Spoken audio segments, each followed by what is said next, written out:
Fala pessoal, Latos falando. Vamos lá pessoal, boa tarde a todos aí, excelente segunda-feira. E vamos lá para mais um Falando Francamente, né? Mais um papo de mercado. Hoje a gente tem um cara especial aqui, né?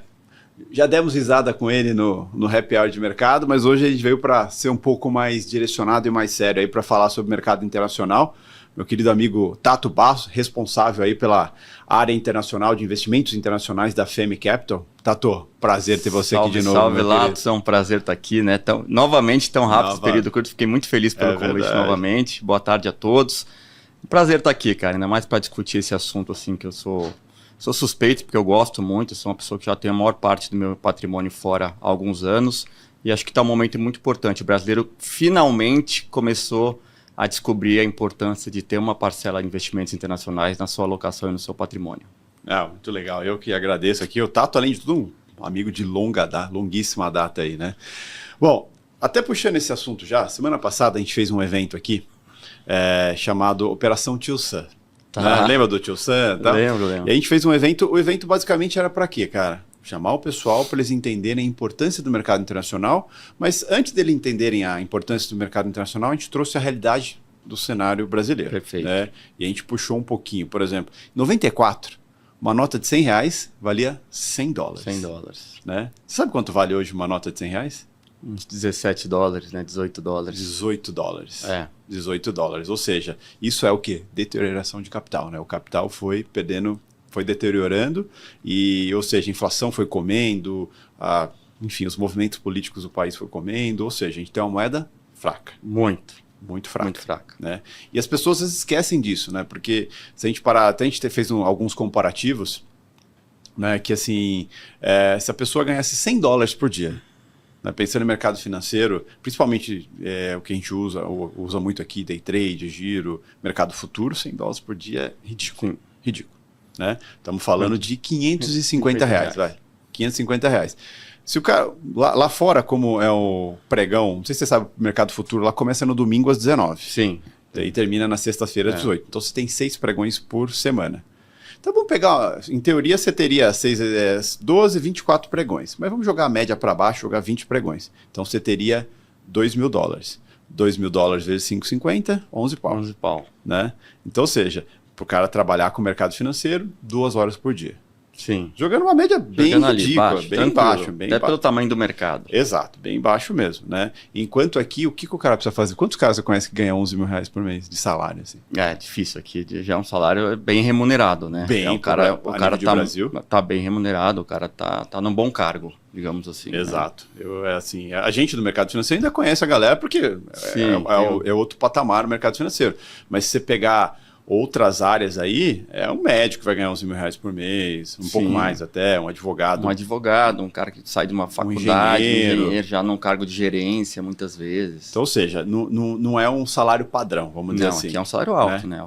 No Brasil e se vive bem com R$11.000, assim, acho que dá para se viver bem. O pessoal vive com R$2.000, R$3.000, imagina com 11. Sim. Né? Mas o que eu quis dizer é o seguinte, para o pessoal entender que assim, com pouco esforço, claro, tem uma dedicação de entender como o mercado funciona, aprender o mercado e tudo mais. Aí é a questão da profissionalização em cima daquilo. Mas a questão é de o quanto vale a pena isso. E para o cara olhar, o exercício foi, pega o seu salário, faz um cálculo aí do seu salário, quanto você consegue guardar por mês? Quanto que sobra para você por mês? Né? E assim, a gente fez um cálculo básico lá de um cara que ganha R$5.000 por mês e sobrava R$300 por mês para ele. Sobrava. Pagou aluguel, pagou todos os custos básicos assim de família, escola, tudo mais, sobrava R$300. Um cara desse pode ter dor de barriga? Zero, né? Zero. Tá sempre no limite, né? Entendeu? E você trouxe um ponto bom, porque o problema, você que conhece muito bem o mercado internacional e eu que atuo nessa área, no final, se a gente for ver, o grande vilão do Brasil e do investidor é o real, é a moeda. Porque taxa alta de juros a gente tem. Então falam, é muito, isso aí pode entrar até depois no detalhe. O país do rentismo é muito bom. Mais ou menos, mas tudo bem, a gente tem juros altos. pô, de uma certa maneira a nossa economia cresce. Não é lá aquela maravilha, muito aquém do potencial que poderia ser, mas cresce, os números das empresas crescem, né? As empresas investem, toda aquela coisa. Porém, você fica lá investido, o país crescendo, a economia crescendo, você está lá aplicado. E de repente você vai olhar, a desvalorização cambial roubou todo esse seu ganho, todo esse esforço. De primeiro ponto, né, o que eu acho importante, que o brasileiro ainda não tem esse costume. Se você conversar com vários investidores latino-americanos, aqui tudo América do Sul mesmo, eles já pensam muito em dólar. Argentina, Equador... Argentina, todo chileno altamente dolarizado. Ele pensa assim, ó, se eu ganhava 10 mil, hoje eu ganho 15, moeda local, mas em dólar eu ganho menos. Ele não fica pensando, estou ganhando mais, né? Então, o problema é esse. Tem até um dos dados, uma apresentação que eu uso, que mostra assim, nos últimos 10 anos, o S&P subiu, a Bolsa Americana subiu 170. E o índice Bovespa subiu 129. Ok, lá é melhor, tal, mas lá subiu mais. Um pouquinho a mais, mas a nossa subiu também. Agora, quando você coloca... Dolariza isso, nesse período de 10 anos... Subiu nada. Deu menos 3. Ou seja, isso eu pegando 10 anos, 15 anos é pior, tá? Mas, ou seja, vamos pensar na prática. O investidor está lá nos Estados Unidos com dólares, fala, eu quero achar uma oportunidade. Vou mandar esse dinheiro para o Brasil, transforma em reais, cotação do dia, compra índice Bovespa. Espera 10 anos, dele fala assim, pô, legal, agora que a bolsa subiu 130%, eu vou zerar e trazer o dinheiro de volta. Ele zera aquele ganho, a hora que ele converte de volta, ele volta com 97 mil. Quer dizer, olha quanto a desvalorização da moeda rouba o nosso lucro e nosso ganho, né? Então, acho que o investidor vai começar cada vez mais entender isso quando ele fizer seus cálculos, né? Até colocar dentro do ajuste de risco, né? Quando a gente fala... Por exemplo, dar um exemplo, o CDI. O CDI é bom, né? O CDI falam que o CDI é uma mãe, né? O CDI é país do rentismo, legal. Então o CDI é muito bom, é alto e tal. Quando você coloca o CDI em dólar, você tem dois problemas quando você coloca o CDI em dólar. Primeiro que o CDI em dólar em 15 anos, sabe quanto deu? Em dólar, mais ou menos 26%. Então, em 15 anos. Em 15 anos. Então, você ficou lá 15 anos investido no CDI, você mandou 100 mil dólares, voltou com 126 mil dólares, em 15 anos. Isso aí vai dar 1 e pouco ao ano, né? Ridículo, né? É ridículo. Daí, beleza. Aí você pensa, pô, mas tudo bem, 26% do CDI é barato. O CDI é garantido, digamos assim, né? Daí, quando você olha, porque o brasileiro ele tem muita a ideia de falar assim, o CDI ele não é volátil, né? O brasileiro ele colocou na cabeça dele uma coisa que só existe aqui, criar riqueza sem volatilidade. Mas aí vem aquela dos primórdios de família, estabilidade. O pessoal brasileiro tem essa cultura de ter estabilidade. Não gosta de risco, mas gosta de bet. A bet tá bombando, né? Mas assim, não podemos arriscar. Não podemos arriscar, por isso que põe poupança. Eu sou do interior, Tietê. Né? Lá eu cresci com aquela mentalidade de pai e mãe falando assim, não... Você tem que ter um bom emprego, você tem que fazer faculdade, ter um bom emprego para ter uma casinha, um carrinho, um terreno. Investimento bom é terreno. Ou então casa para aluguel. É né? isso. Nunca parou para fazer a conta, né? Quanto a casa vale e o quanto você recebe de aluguel e quantos por cento é do patrimônio aquilo. Exato, não faz. E a mesma coisa, aquela casa eu paguei 50 mil reais, hoje vale 500. Mas quantos anos foram, né? E em dólar, realmente foi tão bom assim? Deve ter sido, eu não estou criticando imóveis, hein, pessoal? Pelo amor de Deus, eu sei que é muito bom. Mas a gente criou esse negócio de buscar estabilidade, que ela não existe.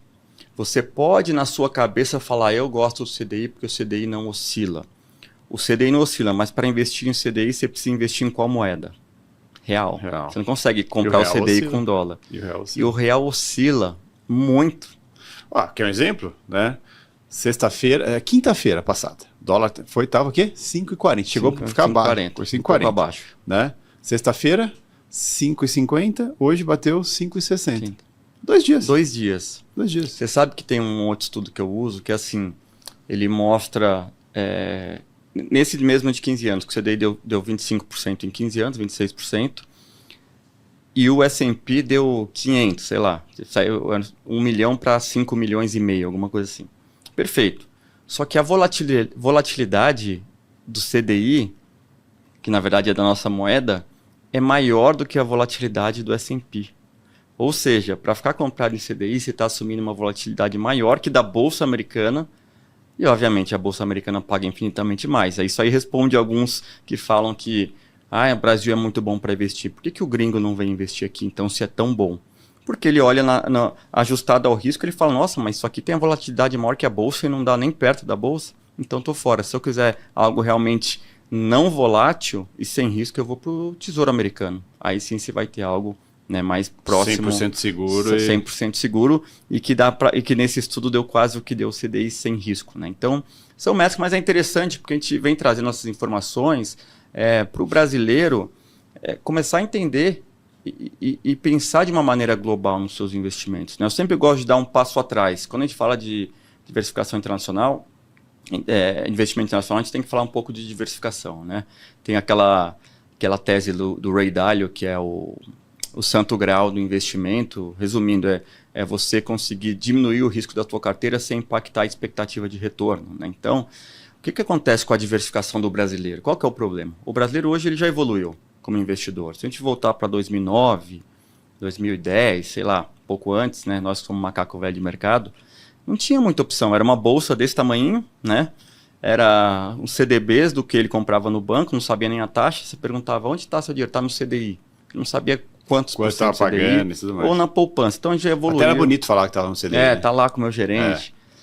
Então, o brasileiro evoluiu. Hoje ele tem uma carteira diversificada, né? Por setores, por classes de ativos, risco, tudo está bem diversificado, só que tem um problema. Se você está diversificado tudo no mesmo país, na mesma moeda, existe uma grande correlação, por mais diversificado que esteja. Aí acontece o quê? Quando vem uma crise, te acerta em cheio. Você pode nem perceber.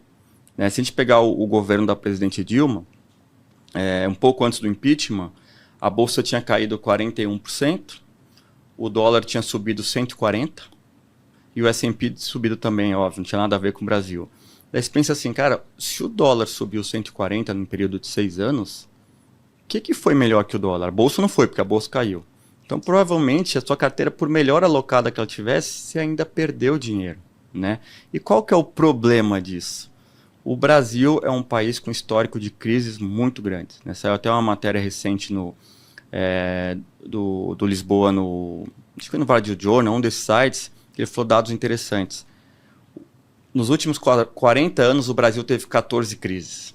Né? Então, isso é até bom para quem fica brigando muito por política. É um candidato A que é bom, o outro que é ruim, a culpa é desse ou daquele. Não.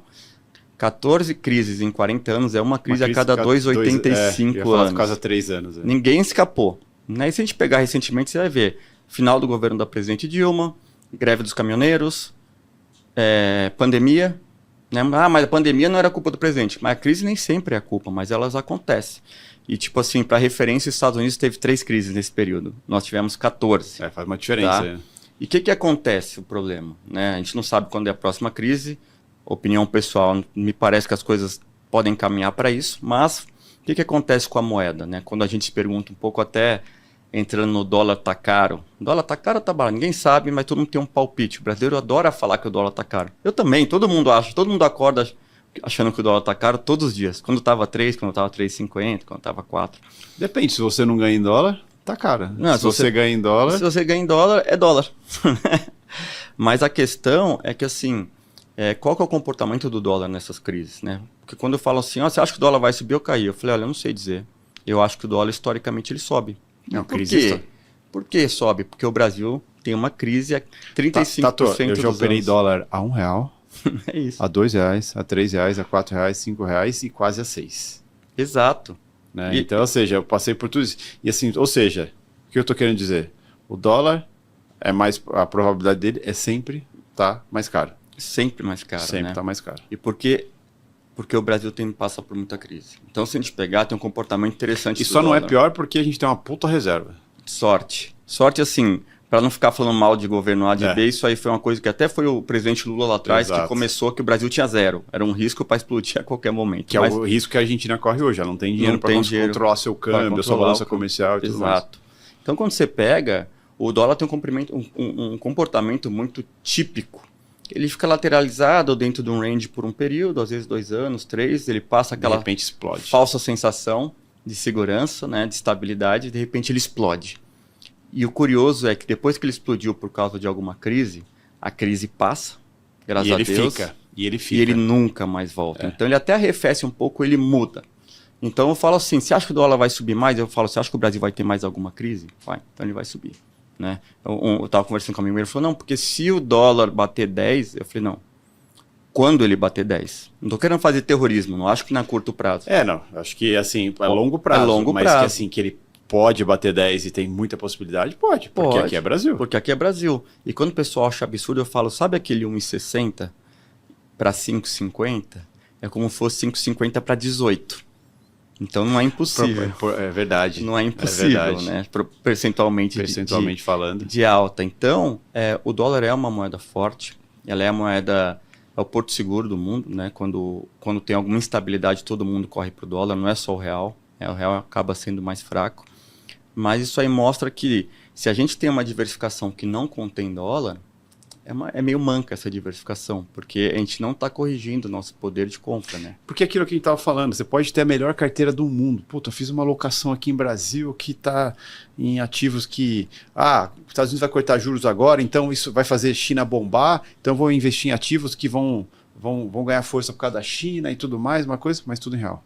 Tudo em real. Tudo em real. Daí você faz qualquer espirro que é o dólar daquela explodida, o real desvaloriza, o seu investimento... E sua carteira não saiu do lugar. Não sai do lugar. É o que eu falo. Gente, se a bolsa, o pessoal... nada contra quem está na bolsa aí brasileira, né? Que eu até admiro, são heróis da resistência, né? Eu tiro até o chapéu. Mas essa história, bolsa na máxima, é uma piada que tem. Nossa bolsa está longe. Porque o que a gente for olhar, a bolsa na máxima está o S&P, que ela é uma bolsa em dólar na máxima. A nossa bolsa está no preço de 2005 em dólar.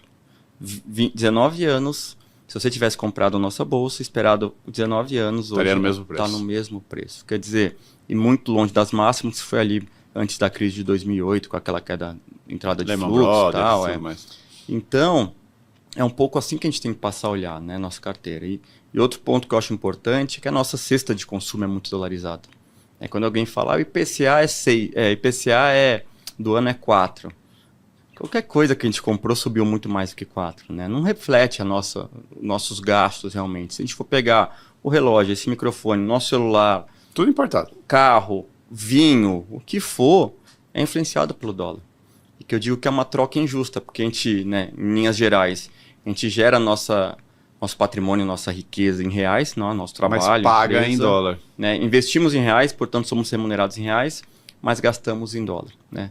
Eu sempre brinco assim, aquela sensação quando você vai viajar para os Estados Unidos ou para a Europa. Você chega lá, primeiro dia, legal, estou feliz, sai para jantar, pede um vinhão gostoso, a comida tal. A hora que você chega à conta, qual a sensação? A conversão, você converte na cabeça. Você fala, caramba, como a gente está pobre. Ou como a nossa moeda não vale nada. Exato. Né? Isso aí a gente percebe muito, porque obviamente a gente está em outro país. Mas a gente vê as coisas ficando caras aqui e a gente não entende muito, mas é o dólar. Então, a gente tem que ter algo que não só também nos remunere em dólar e que sustente o nosso poder de compra, né? Que é altamente dolarizado. Então, que aí eu entro nesse ponto. Para mim, assim, qual que é o melhor dos cenários pensando em Brasil? Você está em Brasil, porque é país do caralho para morar. Sim. Né? Mas ter uma renda em dólar. Ou seja, ter uma renda em dólar e ter uma rentabilidade em dólar. Né? Que, ou seja, acho que eu sempre falo, o pessoal fala assim, mas, pô, por que você não tem 100% do seu patrimônio em dólar? Eu falei, cara, eu tenho mais de 60% do meu patrimônio dolarizado, ou seja, eu estou 100% seguro. Sim. Né? Mas também, assim, eu tenho que pensar em Brasil. Tem outras empresas em Brasil. Sim, você mora aqui. Eu moro aqui. Então, assim, o Brasil tem sua importância para mim. E detalhe, eu construí minha riqueza em Brasil para depois ir para os Estados Unidos. Sim. Então, assim, tem todo um sentimento em cima disso. Mas por que eu também não invisto mais aqui? Né? Ou seja, pô, quase 70% do meu patrimônio da vida nos Estados Unidos. Né? E não me arrependo nem um pouco disso. Mas por que eu não trago mais para cá? Primeiro que assim, a gente sempre, como você bem disse, a gente sempre está em crise. Eu não me lembro, eu particularmente não me lembro um momento que eu falo assim, nossa, cara, que fase maravilhosa que a gente está em Brasil, que tudo tá lindo, tudo tá funcionando, tudo tá fluindo. Não tem, cara. Não tem. O Brasil passa um período muito curto de bons sentimentos e um período muito longo de preocupações, de crise. Vamos pegar um exemplo clássico agora, o fiscal. Há quanto tempo a gente está falando de fiscal? Quanto tempo a gente está apanhando por causa de fiscal? né? E assim, a gente está numa gangorra que tem hora que parece, não, acho que esse fiscal agora vai. Aí, de repente, o Congresso vai lá e veta a questão da folha, desoneração de folha, aí tira a receita que o Haddad estava contando, aí tentam fazer um malabarismo ali para ele conseguir receita, pegando dinheiro em contas esquecidas e fazendo uma coisa ali e tudo mais. Que aí você vê o quê? Remete lá, era Dilma, o quê? Pedalada. Parece que é tudo pedalada. Ah, não vai ter aumento de imposto, mas está tendo aumento de imposto. E aí você vê que assim, parece que é tudo puxadinho, né? Acho que é o grande jargão aqui. O Brasil não conserta as coisas, ele faz um puxadinho para resolver alguma coisa e ainda acha que, por exemplo, que é o assunto do dia hoje, que é a questão de assim, não, falas do Haddad hoje, hein? Não, porque a gente pegou o governo com 3 graus abaixo do investimento. E a gente vai entregar vai entregar com pelo menos 2 casas ou no grau de investimento ou só 1 grau abaixo de investimento, né? Porque eu estou conversando com as casas de rating aí, elas têm que colaborar com a gente. Eu fiquei pensando... Tem que colaborar? Tem que colaborar com a elas. gente. Né? Eu fiquei pensando justamente sobre isso, né? Não, claro, é uma vontade nossa, mas assim, eles têm que colaborar com a gente. Eu falei assim, não é o contrário, né? Exato. Não é ele que tem que fazer o trabalho dele, é um ponto que as casas olham e falam assim, porra, cara, a lição de casa está sendo feita. Está sendo feita e não é só promessa. Sim. Porque se a gente para pensar no fiscal do Brasil, a gente está vivendo o quê? Promessa. Promessa. E o que está acontecendo é que a paciência do mercado está se esgotando com as promessas. Né? Dá para ver nitidamente isso aí. Né? Obviamente, quando entrou o governo agora atual do presidente Lula, daí não era o Haddad, foi aquele... Primeiro aquela PEC da transição que ninguém entendeu, aquela loucura, daí que o nome era o Haddad, de repente o Haddad tentou pôr a bola no chão e ganhar credibilidade. E ganhou tempo. Mas hoje em dia, assim, pela falta de entrega e a maneira que tem sendo feita, né, acho que o mercado está com muito pouco paciência. E eu acho que essa falta de entrega não é nem por falta de empenho dele. É falta de vontade dos outros interlocutores ali. Tem o próprio governo, o próprio PT e o Congresso. Mas só tudo, né? Só tudo, só né? Tudo, você tirou uma pessoa e deixou 800. Só tudo, cara. Mas sabe o que acontece? Você falou assim que você tem um dinheiro fora e não traz, né? E tem uma frase no mercado internacional que diz exatamente isso. Um dinheiro que vai e não volta. Cara, nunca... Tem estudos que mostram 2 coisas. Quando o dinheiro do investidor volta para os seus países, né? Infelizmente numa emergência ou numa realização de sonho. Vai comprar uma casa na praia para a família, um barco, sei lá. Não tem números mostrando que, cansei de ter dólar, cansei do dólar me proteger, cansei, vou devolver e investir de novo em reais ou nos pesos, sabe assim? Não tem, né? Se você pensar, cara, pensa o seguinte, se você é um alienígena, baixou na Terra aqui com 100 milhões para investir e quer saber as opções, esse alien ia olhar tudo, nunca olhar para o Brasil, como não olha para um monte. Você falou muito bem de rating, né? Eu falo isso muito nas minhas apresentações, que eu brinco assim, pessoal, a sugestão hoje aqui é para a gente investir tudo no Cazaquistão. Né? A gente vai pegar todo o nosso dinheiro, 100%. Lá está melhor que o Brasil. Vamos pegar tudo e pôr no Cazaquistão. A gente vai comprar título público do governo, a gente vai comprar crédito privado e ações, que lá é o lugar. Todo mundo fica me olhando assim. Ninguém quer? Alguém se aventura? Não. Então por que você vai investir 100% em Brasil? E eu falo, nós fazemos muitas vezes isso no Brasil e achamos normal. Né? A gente dorme tranquilo. Quando no Cazaquistão, aí que eu dou a machucada final, que é 3 degraus acima do Brasil nas agências de rating e é grau de investimento, enquanto o Brasil é grau especulativo, você não tem coragem de deixar R$1. Daí eu começo a judiar. Sabe o que é? Sabe um país que são 4 degraus acima? Também, obviamente, grau de investimento? Botsuana. Sabe quais países estão melhores que o Brasil? Trinidad e Tobago, Romênia, Paraguai agora ganhou um grau de investimento. O pessoal fica assim, cara, você deixaria teu dinheiro em algum desses? Você deixa todo no Brasil e todos que eu falei é melhor. E olha que interessante, até pegando essa analogia, faz o efeito contrário. Vai para fora, vira um gringo e um gringo te palestrando contando a mesma história. Né? Para quê? E apontando o Brasil. Falou, então... Alguém quer investir tudo no Brasil? Alguém quer colocar dinheiro no Brasil? É isso. Então, na verdade, eu sei que nós temos um viés doméstico. É normal, todo investidor do mundo tem. Que é você investir onde você se sente confortável. Onde você conhece. O Brasil é uma bagunça, mas eu conheço e tal. Beleza. Só que o nosso viés doméstico é desproporcional. Porque mesmo se o Brasil fosse uma economia mais estável, mais forte, o Brasil ele é pouco representativo, né? O nosso PIB deve estar por volta de 2,3% do PIB mundial. O mercado de renda fixa, que tem bons produtos, juros altos, tudo mais, isento, enfim. Eu não gosto, mas eu sei que o mercado tem coisas boas. Ele é 1,5% do mercado de renda fixa mundial. Se a gente falar da nossa bolsa, assim, dá pena. Não, nossa bolsa dá pena. A B3 hoje, todas as ações da bolsa, elas são entre 0,6 e 0,7 do valor de mercado das ações do mundo. Né? Nos Estados Unidos a gente está falando mais de 50. Não precisa ir longe. Uma Microsoft ou uma Apple ou uma Nvidia isolada, cada uma vale mais de 6 vezes a nossa bolsa. Né? Daí você fala, cara, beleza. Isolada, uma delas vale 6 vezes. O volume da Nvidia, sozinho, o volume financeiro diário da Nvidia é maior que toda a nossa bolsa inteira, levando em consideração futuro, agro, tudo. Levando em consideração futuro, que é onde está o volume. Porque se pegar só a vista, deve ser 100 vezes maior. Mesmo. Né? Então, é improvável que você acha que em 0,6% do mercado mundial vão estar as melhores oportunidades? É muito improvável, né? Muito pouco provável. E quando a gente traz para números... Isso, alguma coisa? Cara, o que você tem? Foda-se, pega a malinha, total, no limite. A gente tem uma vida super tranquila e... Então, assim, ou seja, o que eu tô falando, vira uma Venezuela. Tô falando nesse aspecto, né? Claro, nunca vai virar, acho que... apesar dos pesares, acho que não vai chegar no nível desse.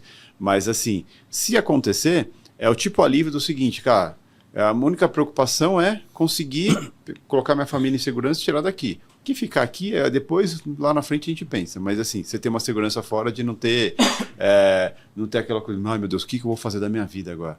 Sim, né? Então, eu acho que eu penso muito em cima disso. Então, esse conforto... Primeiro, eu acho que quando a gente tem família, a gente pensa assim, sempre, primeiro na segurança. Sim. Né? Então, você ter capital investido em moeda forte, em dólar, dolarizado, é uma puta segurança. Né?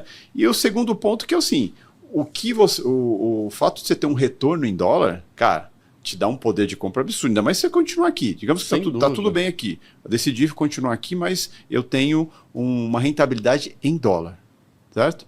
Pô, meu poder de compra aqui é gigantesco. É só pensar, né? Pensar nos casos mais extremos, você trouxe Venezuela, você pegar a Argentina.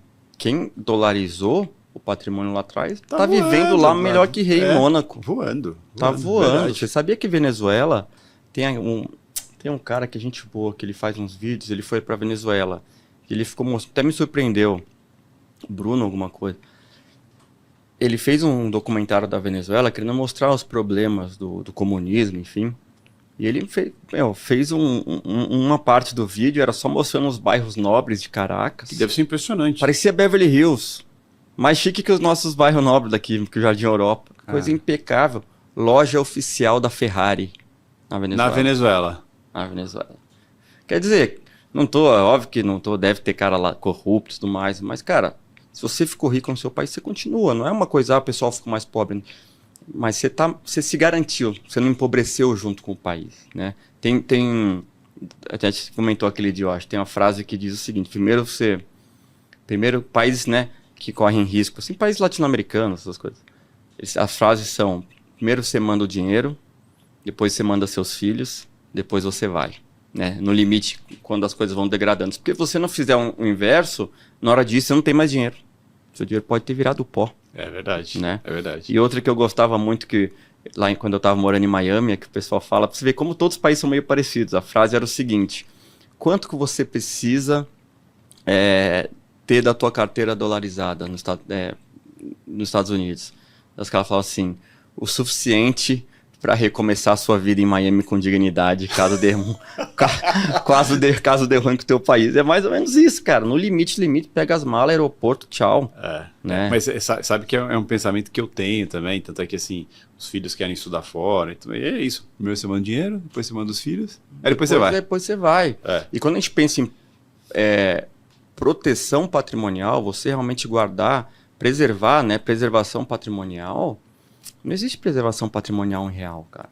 Você pode até preservar, mas ela tá longe de ser eficiente. Se você não tiver uma recorrência de aumento desse patrimônio, exato. Né, ou seja, se o dinheiro não continuar entrando, você só tem um X e esse X está investido, quando você olha para o longo do tempo, ele está se deteriorando. Exatamente. Né? Ou seja, se você não tiver uma capacidade de retroalimentação desse capital... Porque a deterioração é muito grande, né?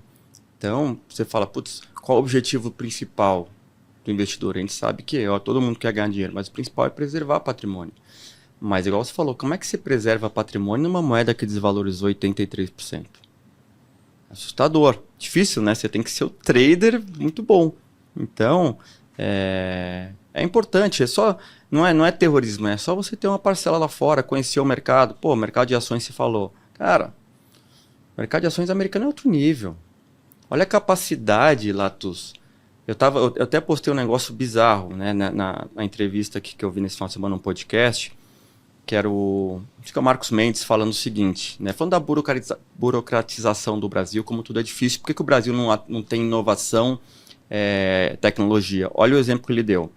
Se uma empresa quer contratar o cara um engenheiro formado em Harvard para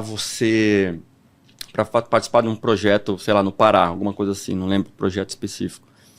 Esse cara que se formou em Harvard, ele tem que ser validado pela Universidade Federal do Pará para ver se Harvard ensinou ele direito. Escuta.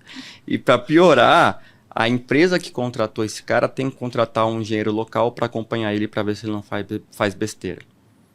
Olha a dificuldade. Ao custo e a dificuldade. Ao custo e a dificuldade. Se você se formar em Harvard, nos Estados Unidos, sabe o que acontece? Capaz da imigração te ligar. Eu falar assim, oi, você se formou em Harvard? Quer ficar aqui? Você não quer um green card? Para que ir embora? Pode trabalhar aqui nos Estados Unidos. Olha a diferença. Né? A capacidade de atração de talentos, retenção lá, ninguém se forma de outros países, fala, eu me formei agora aqui na Universidade Treta, nos Estados Unidos, foda e tal, e quero voltar para o Brasil. Quero ir para o Brasil, se não for um brasileiro. Né? Como um brasileiro não vai falar, eu me formei aqui, quero ir para a Índia. É improvável. Agora, para os Estados Unidos, todo mundo considera. Então, é a capacidade de atrair talentos, né? que eles têm, que isso se reverte na economia, na genialidade das empresas. Imagina uma coisa, a gente fica brincando aqui tal de varejo, né? Via Varejo, Magalu, nada contra, não vou entrar nesse mérito. Cara, imagina as mentes que existem dentro da Amazon trabalhando. O nível dos caras. O nível dos caras. De quantos PhD, quantos... deve ter até prêmio Nobel. Os caras só gênio. Daí você vem competir no varejo. Com quem? Com o pessoal... É difícil, né? Se falar que... Com empresa familiar. Com empresa familiar. Que é o pai, o filho, o neto, tudo lá dentro lá que não teve formação nenhuma suficiente para tocar aquilo ali, mas é filho do dono, é sobrinho do dono. Vai ficando e tudo mais. O Elon Musk fala isso. Falou, cara, nunca fui para Harvard, mas assim, meus funcionários são todos de Harvard. Exato. E aí, meu amigo? Entendeu? Tá, o cara é bom, o cara mostra que ali ele sabe aprender, estudar. Então, os Estados Unidos tem algumas vantagens que cara... Essa aí, de atrair talentos, né? Você fala, cara, atrai os melhores mentes do mundo. E atrai mesmo. Daí eles atraem os melhores empreendedores, né? Eu vi um post no Twitter interessante que ele fala assim, o sucesso do S&P não se deve ao valuation se tá caro ou barato. Se deve a que os melhores empreendedores do mundo decidiram fazer seus negócios lá, nos Estados Unidos. Quanto vale para um país, para uma economia, ter a NVIDIA lá? Puta vida. Quanto vale? Puta vida. Não está em outro lugar. Está nos Estados Unidos. Quanto vale a Apple ser americana? Quanto vale a Microsoft? As empresas estão lá. Daí, não, mas vai cair a economia dos Estados Unidos. Não vai. Só se o mundo for pro buraco. Porque os caras, eles são tão pró-empreendedorismo, né? Se pegar a própria Europa decaindo, você vê os números da Europa, ninguém sabe de tecnologia caindo, os Estados Unidos abrindo assim, a bolsa europeia e da americana andavam juntos até 2007, depois abriu uma bolsa de jacaré desse tamanho. Absurdo. A China agora voltou pro lado mais socialista, comunista, inibindo. Não tem novas startups na China. Não tem. Os caras vão empreender aonde? Nos Estados Unidos. Os CEOs geniais da Índia, Estados Unidos. Né? Isso a gente está falando do topo. Da base, se a gente for pegar, como é que os Estados Unidos resolve vários problemas? Com a imigração. Fecha o olho ali, abre a fronteira e deixa entrar. A grosso modo, brincando. Cara, resolveu. Mão de obra barata. Contém a inflação. Eles conseguem resolver o problema demográfico que o mundo está enfrentando, inclusive a China, inclusive o Brasil vai enfrentar. com a imigração. Você acha que o Brasil tem potencial para atrair imigração boa? Quem quer vir para o Brasil? Então são essas coisas que o Brasil vai travando, você começa a ver que não é só a moeda, é a burocracia aqui, a dificuldade ali, a jurisdição fraca. Como é que você vai investir em um país que os caras mudam a lei? Um cara pega uma caneta e fala, não é mais assim. Nem passa no Congresso. Acabou. Assim, e ninguém faz nada. E ninguém faz nada. Eu planejei investir 30 anos, o cara pegou, o setor não é mais isso. Não tem mais essa isenção. Pô, você quebrou meu business, velho. Você me falou que era. Sabe? Gerei emprego, gerei renda e tudo mais. E uma coisa interessante, até pontuar aqui, a gente não tá aqui para falar mal de Brasil. A gente está contando como as coisas estão, como as coisas são, né? E o quanto existem outras coisas que a gente deveria olhar. Né? Eu acho que assim, hoje em dia quando a gente pensa em... Até você pode me complementar bem, mas hoje em dia não tem barreira para o brasileiro estar investindo nos Estados Unidos. Zero. Né? Teve mais simples Você pega eu, no caso, como eu opero lá fora, eu tenho investimento, mas eu gosto muito do giro. Sim. Eu sou o cara do giro. Né? Eu gosto de fazer day trade, eu gosto do giro, principalmente em futuros americanos. S&P, Nasdaq, ouro, petróleo, eu gosto muito. Se movimenta, você gira, né? E assim, eu gosto dos que mais movimentam ainda, mais lá fora. E assim, cara... Abre conta online, não tem preocupação nenhuma em corretora gringa. Não estou nem falando de uma corretora daqui que opera lá fora. Não, diretamente nos Estados Unidos, online. Pô, hoje em dia a remessa... Pô, lembra a primeira remessa que eu fiz? Levou uns 5 dias para cair. Você ficava preocupado. Gente, será que tá indo mesmo? Perdi meu dinheiro, cara. Não, certeza. Eu lembro dessa certeza, perdi meu dinheiro. Hoje em dia não, 2 horas, cara. 2 horas. 2 horas. Sua grana às vezes antes, tá lá. Às vezes, dependendo da empresa, já espelha lá, já está disponível, Exato. Sabe que está indo. Então, ou seja, assim, super simples, né? Os custos também hoje são muito mais em conta. Então, assim, às vezes eu fico vendo os caras falando, não, os Estados Unidos é perigoso. Os Estados Unidos é perigoso, o Brasil é o quê? Exato. Sabe quando a pessoa fala para mim assim, nossa, mas olha, sabe quando a pessoa chega para uma reunião já meio pé atrás? Olha, Otávio, eu queria te falar, mas eu sou muito conservador, nós sempre fomos muito conservadores. Eu falo, então eu tenho uma boa notícia para você. Eu vou te mostrar um mercado e uma moeda para quem é conservador. Porque não existe nenhuma pessoa conservadora que investe 100% do seu dinheiro num país como o Brasil. Daí eu falo um pouco do risco. E é isso, cara. Hoje, pô, não é nada. Você fala muito bem. Pô, eu morava em Miami, eu decidi voltar. Eu amo o Brasil. Não é que eu sou falando mal do Brasil. Mas o nosso dinheiro a gente escolhe para onde ele vai. Hoje tá simples. Você pode falar, cara... Eu posso comprar uma varejista aqui, eu posso comprar uma Amazon lá, uma jurisdição mais forte, eu posso comprar. Posso morar no Brasil e estar exposto à economia americana através da bolsa, posso comprar títulos de renda fixa. É um dinheiro que foi suado para ganhar. Você escolhe o que é melhor para ele. E você investir fora não tem nada ser contra o Brasil. Né? Exato. É até uma diversificação, pô, 20%, 30% é super saudável. E diz, mas o dólar vai cair. Tudo bem, cara, se cair você vai estar ganhando aqui no Brasil. Tá ótimo, pense em dólar lá. Pense em remunerar em dólar e aqui em reais. Então, é uma quebra de paradigma, porque você falou, é muito novo, né?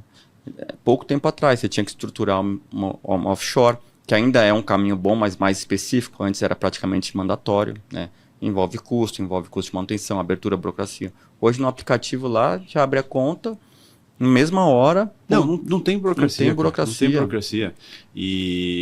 Então, assim, hoje em dia eu fico indignado com os caras falando, não, os Estados Unidos é perigoso, não, pô, deixa eu ficar bom aqui em Brasil primeiro. Pô. Você quer... Tem gente que gosta de sofrer. Então, cara, eu confesso que às vezes não entendo. Pensa assim, ó, eu tô no mercado americano, assim, desde 2012, que eu opero no mercado americano. Lá atrás mesmo. Isso. Né? Eu tô no mercado financeiro desde 2000. Sim. Né? Mas muita cabeçada, né? Mas desde 2012 eu estou no mercado americano, né? Em 2015 para 2016 foi o primeiro curso de mercado americano que teve no Brasil e foi a Lato que fez.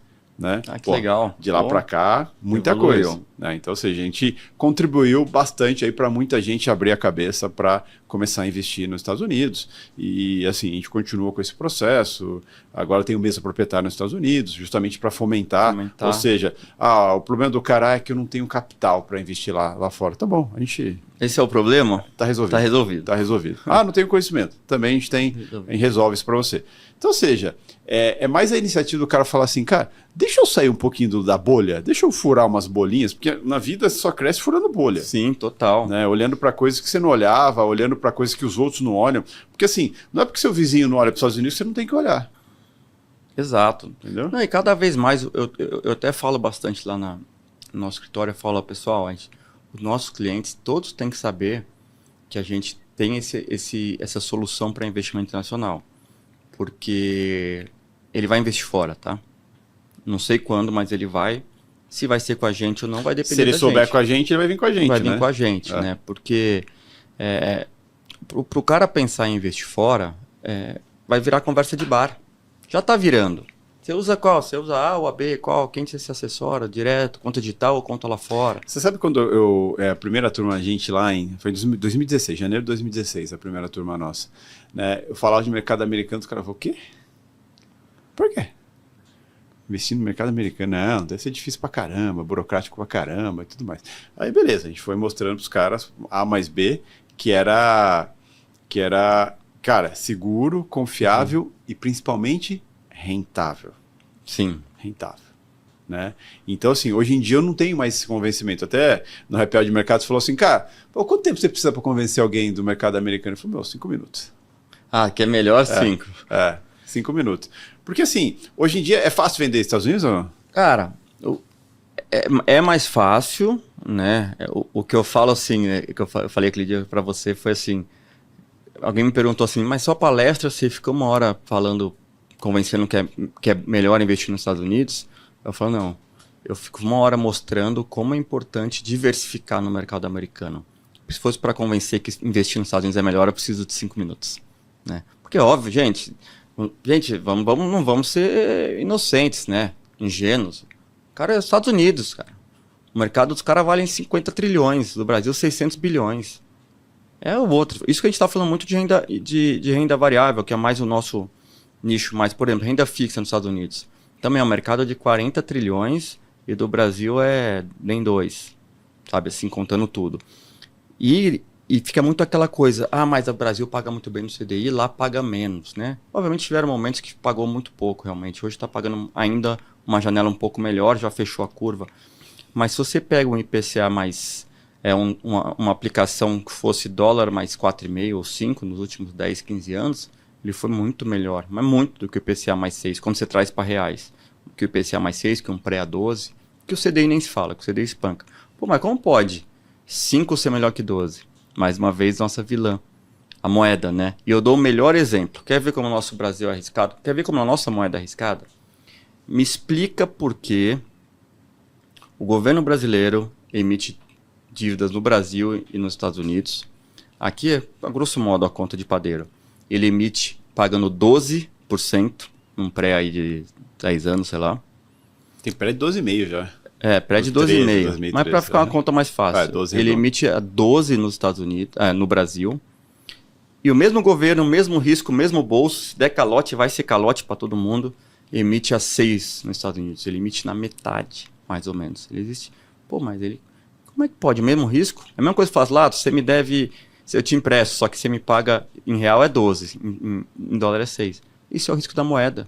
O gringo faz a diligência dele, fala, o Brasil, eu entendi aqui teu risco, você tem um problema fiscal, eu topo te emprestar, mas não topo a tua moeda. Então, me paga a metade, mas paga em dólar, tá? Eu não quero 12 em real, eu prefiro 6 em dólar. Isso aí porque ele sabe a chance desse... Porque no limite, como é que um governo honra suas dívidas? Imprimindo dinheiro. O que uma impressão de dinheiro gera? Inflação, desvalorização cambial. Fuga de capital. Fuga de capital e desvalorização cambial. Então não adianta eu ter 12% em real se o dólar dobrar. Então fala, me paga metade mais em dólar, que se você desvalorizar essa moeda tua, eu não tenho problema que eu vou estar aqui em dólar. Por que a gente não toma tanta dívida em dólar?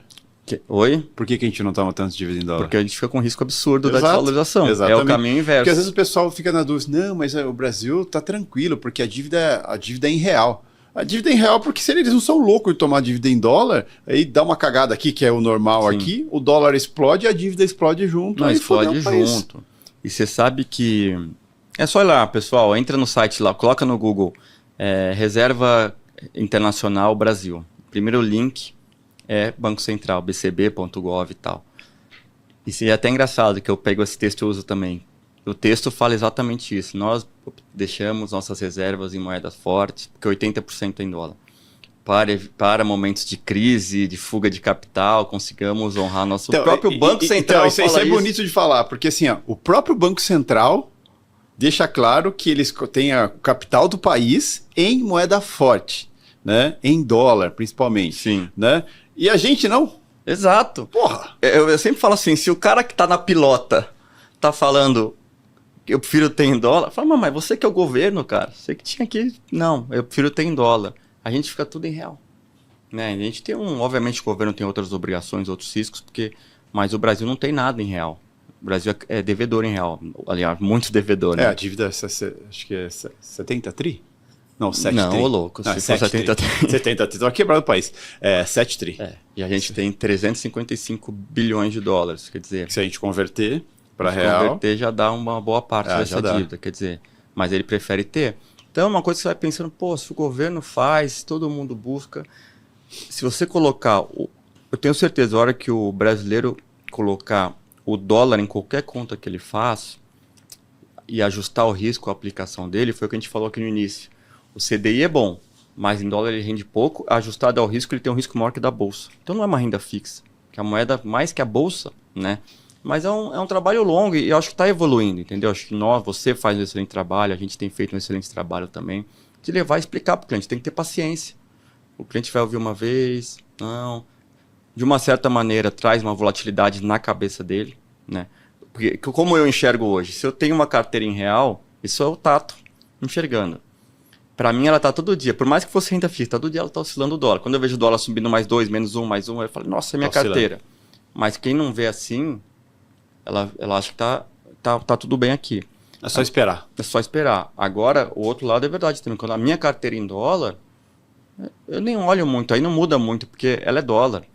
Não é que vai aumentar. Se eu tenho 100 mil dólares parado na conta, que obviamente não está, e o real for para 8 ou para 4, quantos dólares eu tenho? 100 mil dólares. 100 mil dólares. É isso. Agora, se o meu aqui, que era 400, que era 100 mil, era 500, pode ir diminuindo em dólar, né? Se o dólar vai subindo, você vai ficando cada vez mais com menos aqui em real. 500 mil, antes comprava 100 mil dólares. Hoje já deve comprar uns 90.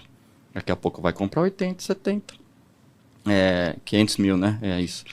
Então, mas é interessante, porque está evoluindo, né? O pessoal está vendo... Eu enxergo como um trabalho de formiga. É um trabalho que alguém precisa fazer, né? Sim. Porque assim, como eu falei, a gente começou lá em 2016, nessa questão. Então a gente evoluiu muito. Hoje em dia tem muita gente que opera lá fora por influência nossa e tudo mais, né?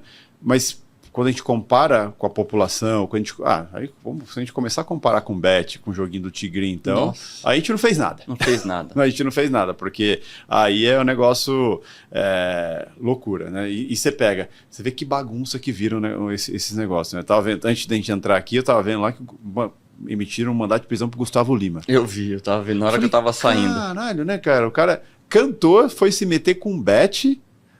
Não tô aqui fazendo um juízo de valor, assim, se ele fez alguma coisa, se não fez. Mas, cara, é um negócio tão grande, gira tanto dinheiro, que envolve gente que você nem imagina, né, cara? É um negócio maluco. E aí, assim, tanto é que, assim, existem projetos dentro do governo que querem proibir Bet ou alguma coisa. Não vai proibir, porque pro governo é uma puta vantagem, né? Principalmente pensando no fiscal, no Haddad. Eles estão adorando. Mas, assim, o endividamento das famílias, aquela coisa toda. Por quê? Não temos uma educação financeira, não temos uma cultura de investimento, temos uma cultura de que, assim, cara, jogo de azar pode dar certo. Tanto é que a gente tem loteria aqui. Sim. Né? E quem não faz uma fezinha? Só não pode perder o controle igual está acontecendo, né? E é interessante porque esse negócio de bet mostra realmente o quão educado financeiramente é o brasileiro ainda, né? O cara vai para bet.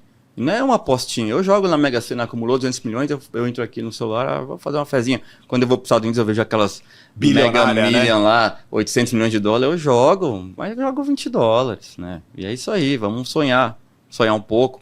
Agora, quando você pega no Brasil, é grave, cara. E esse negócio de bet, ele é o novo crack, né? Tá destruindo as famílias, os caras entram e roubam as coisas de casa para vender, para apostar, perde a casa, as famílias estão... É uma loucura, cara. Uma loucura. Enfim. Porque une duas coisas, né? Futebol, que os caras são malucos, pode futebol, e une com um negócio de aposta, que você, e todo brasileiro acho que entendia o futebol, né? Igual a do dólar, que eles acham que entendem. E aí o que acontece? O cara fala, não, peraí, vai acontecer isso aqui, vai lá, bota dinheiro. Aí não deu, bota de novo. E vai indo, vai indo, vai indo. E aquela roletinha vai girando. Mas tem não é à toa que tem bet aí que gira, ó, eu tava vendo uma estatística, as maiores bets, tem bet que gira 3 bi por mês. Nossa. Tem noção? 3 bi de real por mês o negócio. Imagina que sobra. Pode pagar muito influencer mesmo, né? Exato. Aí tem contrato de 30 milhões com influencer e tranquilo. É absurdo, né? E a gente querendo mostrar o caminho certo com calma, não vai. E a nossa bolsa tem 6 milhões de CPF, mas isso por causa da pandemia. Mas se você pegar ativo que opera aí, que tem investimento aí, não dá 300 mil. E tem, quantos? 300 mil? 300 mil. É só isso? É só isso. Eu imaginei, porque mesmo a bolsa, né? Que gira, pelo menos faz uma operação por dia ou uma operação por mês. A bolsa, muitas contas foram abertas, é conta na bolsa, mas também muito para liquidar renda fixa, as grandes corretoras, para renda fixa, outras coisas também. O cara vai comprar um fundo imobiliário, para ele não é bolsa, embora seja meio renda variável. Mas assim, o que eu falo do giro, gente que, sabe, olha para o mercado todo dia. Sim. Lá nos Estados Unidos são 64 milhões de pessoas que fazem algum tipo de operação todo dia. Nossa. Você tem noção? Aqui é uma média de 300 mil pessoas. Ó a proporção, cara. Ó a proporção. Bizarro, né? É bizarro. É bizarro. Nos Estados Unidos, você vai lá, você conversa com o porteiro do hotel, ele tem investimento. Sim, todos. Ele entende bolsa, ele vai saber te falar alguma coisa de bolsa, o taxista, todo mundo. É super normal lá. Cultural. Como é que o americano investe? Ele investe numa equação entre renda fixa e bolsa. 60-40, 40-50, 50-50. Até porque os caras confiam realmente na economia e a bolsa sobe. Sabe quantas máximas históricas o S&P fez esse ano? Cara, a gente estava contando aqui. A última vez que a gente contou, não foi nem no ano, foi no mês. Tá. Foi 24. Eu ia chutar porque eu tenho uma lembrança, mais de 40. Então, no mês foi 24. Isso eu lembro que a gente estava contando. Entendeu? É uma loucura. Quer dizer, óbvio que o americano se sente confortável. 40 no ano. Quantas máximas a gente fez esse ano? Quem? A gente, Brasil. 5. 5 em real, né? 5 e assim, mas num período curtíssimo de espaço, assim, que foi quando ganhou. Eu acho muito bom que assim, como pode a gente achar, né, não você, mas em linhas gerais, que a nossa bolsa fez 5 máximas, se o dólar tá menos 15. Então, e o EWZ está menos... máxima numérica. Máxima numérica. Numérica. Tá? Não financeira. Quando você colocar, comparando com o dólar e tudo mais, aí... Estão para trás, né? Então, é engraçado, né? Mas é isso, Ladson. A gente tem que tocar em frente e, da mesma maneira que a gente já fez um trabalho em várias frentes do mercado, até na própria Bolsa, né? Eu era da época que a gente fazia cursinho, aprenda a investir na Bolsa, em sala de hotel e mostrando pro cara como é que funcionava a Bolsa. Acho que o próximo horizonte é o brasileiro se internacionalizar. Eu brinco assim, Bolsa, ó que interessante. Tem vários estudos mostrando, eu acho que a B3 é um negócio que uma hora vai piorar muito. Por quê? Cara, a galera vai investir fora. É a mesma coisa do Bitcoin. Você pega um cara de 20 anos, você acha que ele quer comprar Vale, Cosan? O cara quer comprar Bitcoin, Nvidia e pau na máquina. O cara já abre a conta de renda variável dele lá fora, entendeu? Esse negócio de comprar essas mineradoras aqui não é coisa de velho igual nós.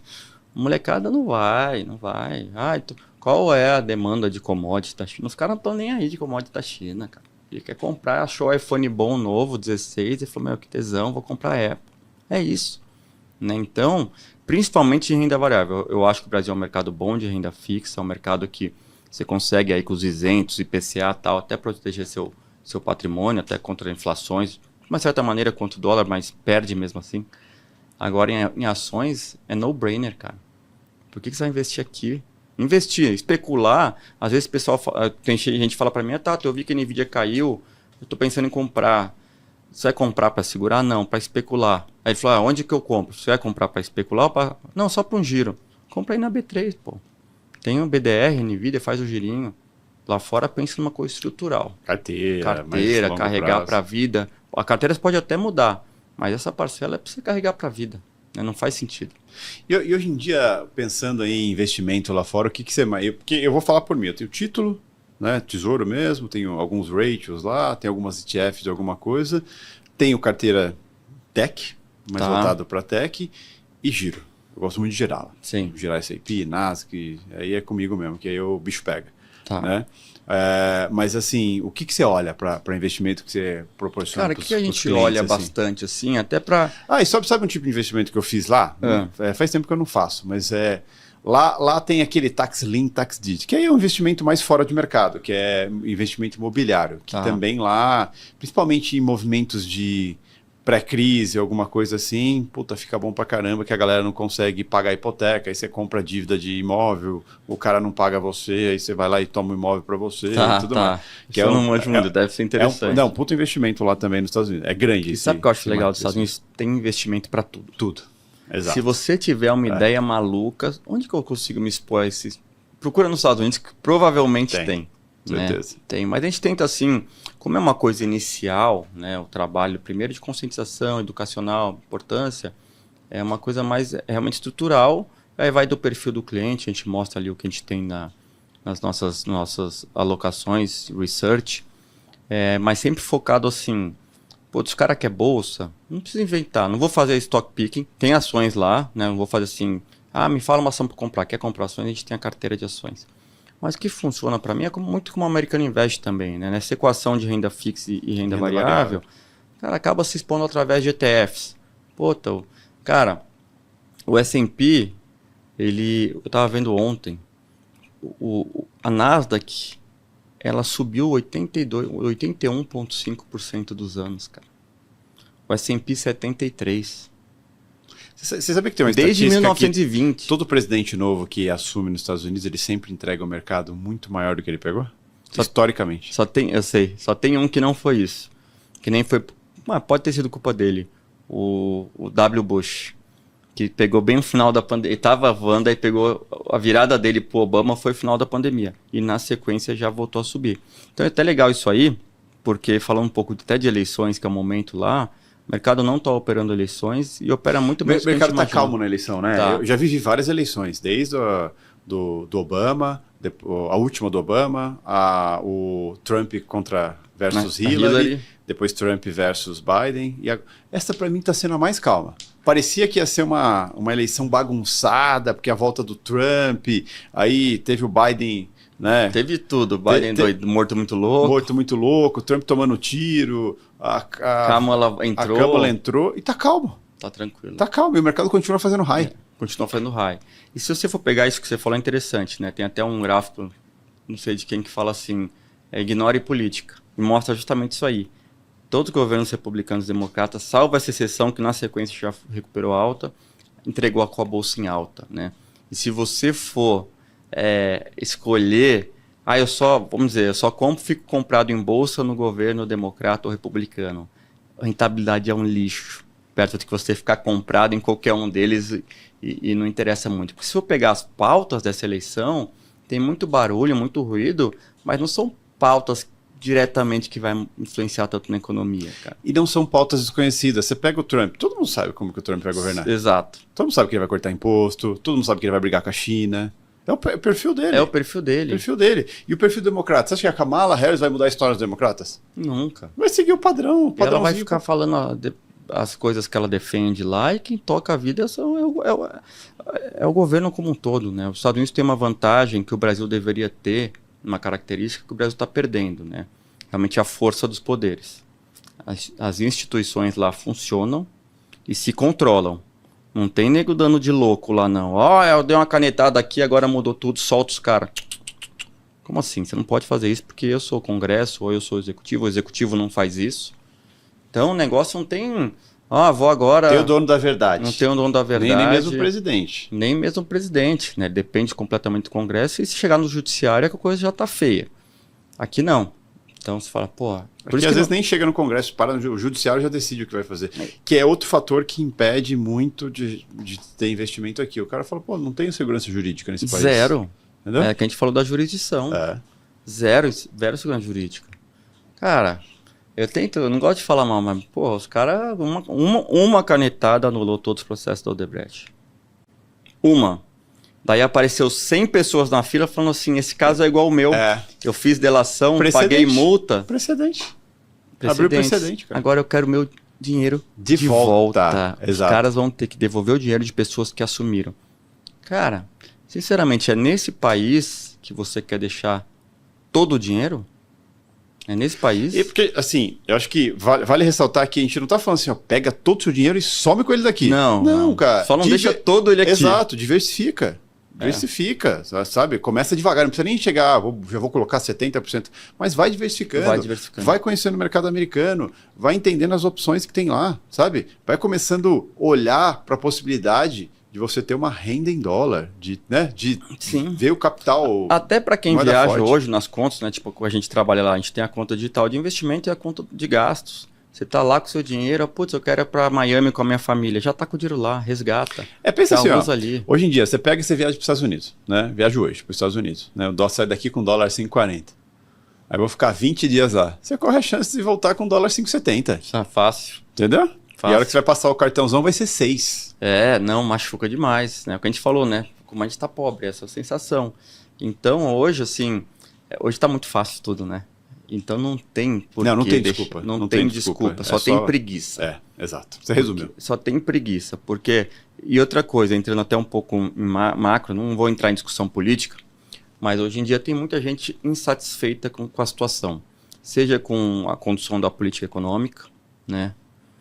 Que vem deteriorando muito rápido, está um pouco até assustador. Tava ruim, e agora parece que embicou. Tem pessoas que estão insatisfeitas diretamente com o governo, outras pautas. Tem pessoas que estão insatisfeitas com a maneira que o judiciário está agindo, né? Congresso. Xinga. Porque esse país não tem jeito, esse país agora não sei o quê. Eu pergunto assim, você tem quanto do seu dinheiro fora? Não tenho nada. Então para de chorar. Você não está tão preocupado assim. Porque eu estou preocupado. Não, você não está preocupado. Se tivesse, eu estava procurando meio de dolarizar. Se tivesse, você estava buscando tirar seu dinheiro daqui e dolarizar. Você não está preocupado nem com o judiciário, você não está preocupado com a condição da política econômica, o dólar pode subir. Você só está reclamando. O dia que você estiver preocupado, você vai tirar parte do dinheiro daqui. E é um pouco isso. Porque fica todo mundo preocupado. Eu nunca vi isso, nós estamos não sei o quê. Cara, infelizmente, nós como cidadãos que fala, né? Cidadãos, a gente não tem muito o que fazer. Infelizmente. A gente não tem força de mudar nada.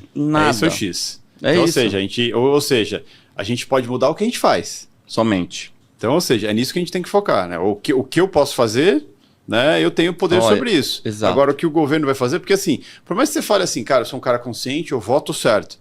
Vai ter um quadrilhão de gente aí que fala, eu sou consciente, eu vou lá no 7 de setembro, que eu acho super nobre, não tenho nada contra.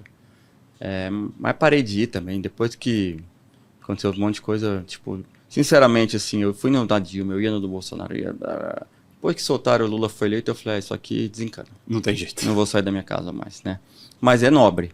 E pressão popular influencia. Mas o que você sozinho pode fazer, se você realmente estiver preocupado, o seu caminho. É mudar o teu caminho. Estou preocupado, acho que esse dólar vai subir, estou preocupado, não gostei, é bloqueio aqui do Elon Musk, é empresa que não tem nada a ver sendo bloqueada, é apropriação do dinheiro do povo lá esquecido.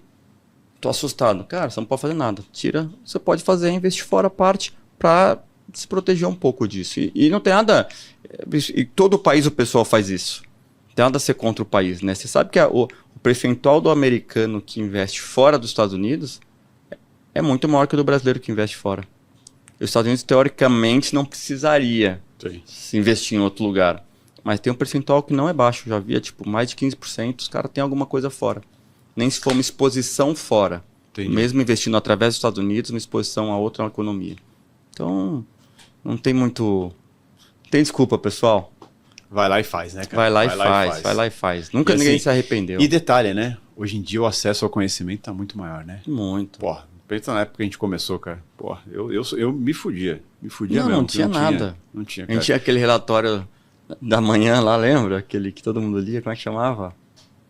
Bom Dia Mercado? Tem até hoje. Tem até hoje. É que tem o seu certo viés em cima ali, às vezes. Não, a gente não sabia. Hoje a gente é consciente, a gente bate... De um tempo pra cá, é que assim, a chegada do Bolsonaro escancarou muito a intenção de várias pessoas, né? Que a gente não sabia. É verdade. Né? Então, mas é o que a gente lia. E assim, ajudava. Ninguém tá Não, falando eu aqui, gostava, não, acho todo que mundo lia. eu acho que é muito isso, né? Eu venho até um pouco antes disso, né? Porque eu venho da época que nem tinha esses relatórios, nada. Cara, você tem uma noção, eu sou da época que a Ancor mandava um clipe no e-mail. Não sei se você chega a ser dessa época. Não lembro. A Ancor, todo dia, alguém da Ancor lá, cedinho, fazia um recorte de todos os jornais, colocava num PDF, mandava um clipe no e-mail. Olha que tecnologia. Que tecnologia, cara. Então eu sou dessa época. E hoje a gente tem um excesso de informação. Tem que saber peneirar. É porque tem muita gente boa, mas tem muita gente ruim. Muito mais gente ruim. Muito mais gente ruim. Então saber filtrar isso é você importante. tem que ter algumas pessoas que você gosta, sempre dá uma olhada, sabe que é sério, né?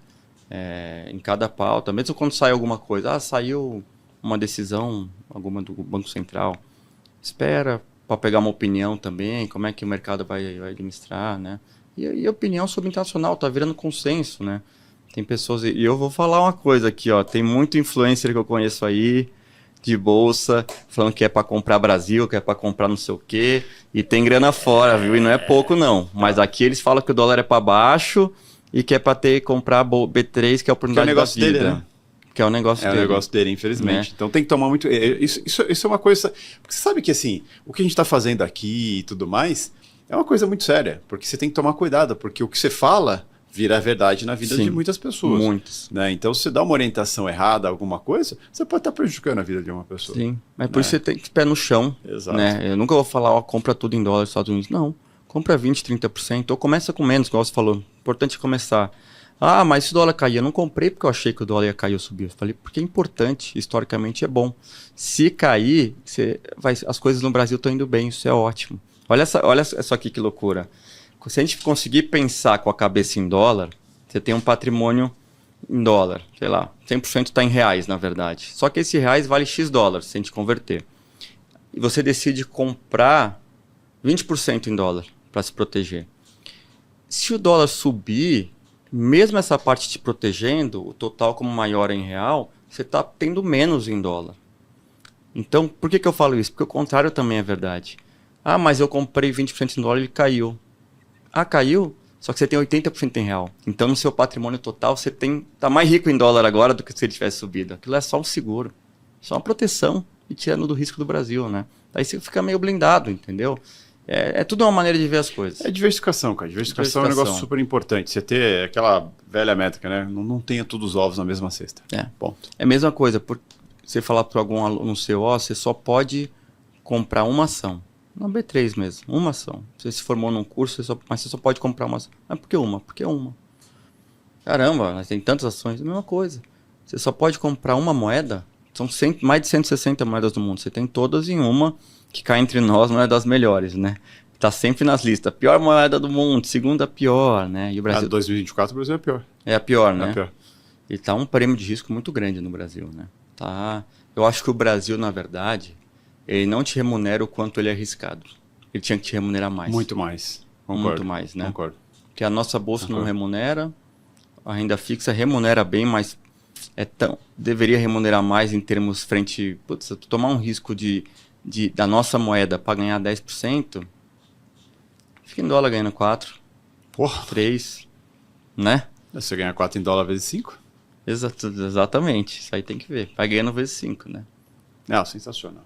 Tato, obrigado mais uma vez. Obrigado, Latos. Sabe prazer falar com vocês aqui, com a audiência, aqui. Que tem uma super audiência aí. Aliás, como que o pessoal te acha, né? Repetindo o que o Léo fala, a primeira letra do alfabeto é @, né? A primeira letra é @. Qual que é o seu @? Legal. Instagram, eu ia falar outra rede aí. Tá fora do ar, hein? Essa não pode. Essa aí tá fora do ar, pessoal. Não. É @Tato Barros. No Instagram. No Instagram é um perfil pessoal meu. Não é profissional, mas eu trago bastante coisas de mercado financeiro. Você tá com aquela live semanal ainda ou não? Eu tento fazer. Live do Tatão? Live do Tatão às segundas, né? Hoje eu tô aqui, vou divulgar aqui depois no lugar da live do Tatão. Mas eu faço aí, a cada 15 dias eu tô fazendo, sempre comentando algum acontecimento, alguma coisa. E quem tiver alguma dúvida, me manda lá, @Tato Barros, que eu sempre respondo. E vai lá que o cara é fera e assim, conheço há muito tempo, sei do histórico do menino aí, o cara é menino, bom demais. Né? Menino, Fico feliz. Meninão, né? Mas assim, vale a pena, pô. E essa live do Tatão, vira e mexe quando eu posto, eu tô lá, tá passando lá, puta, paro lá. Sempre dá uma tô legal. lá assistindo lá, porque é legal. É bacana, porque sempre falando de um assunto em evidência que o seu foco é mercado internacional. Sim. E eu acho que assim, falta gente séria ainda para falar com mais profundidade desse mercado. Internacional, né? Sim. Eu acho que assim, tem muito pouca gente ainda falando, muita gente que fala groselha, que está na onda, que alguém está falando, eu também falo, mas não sabe exatamente o que tem que fazer tá educacional com seriedade. Exato. Para ninguém fazer besteira, né, entendeu? Tem que pôr o pé no chão e ensinar direito, como a gente faz há bastante tempo. Exato. Acho que isso é a coisa mais importante, porque isso perdura. Exatamente. Isso perdura. Boa, irmão. Obrigado mais uma vez, Tatão. Pessoal de casa, obrigado. Né? Deixa seu like aí, segue o Tatão, @TatoBarros no Instagram, tá? Segue lá que o cara é fera. E assim, deixa seu like, compartilha essa live com os amigos aí, deixa seu comentário, né? Comenta aí se já estão investindo nos Estados Unidos ou estão diversificando, né? E lembrando, pessoal, que daqui a pouquinho, às 19 horas, tem uma outra live aqui no YouTube. O Tatão falou assim, como que vocês conseguem criar tanta coisa? Que a gente gosta, a gente falar do que gosta é isso. E a gente tem uma live para falar sobre mesa proprietária, sobre mercado americano e também aí sobre a especialização em mercado americano. Então daqui a pouquinho, às 19 horas aí. Então fica aí, tudo no canal aqui, né? Então, tudo junto. Tudo junto aí, tá? Beijo para vocês, até a próxima. Valeu, Tatão. pessoal, Obrigado boa mais noite, uma vez. obrigado, Latos. Muito bom.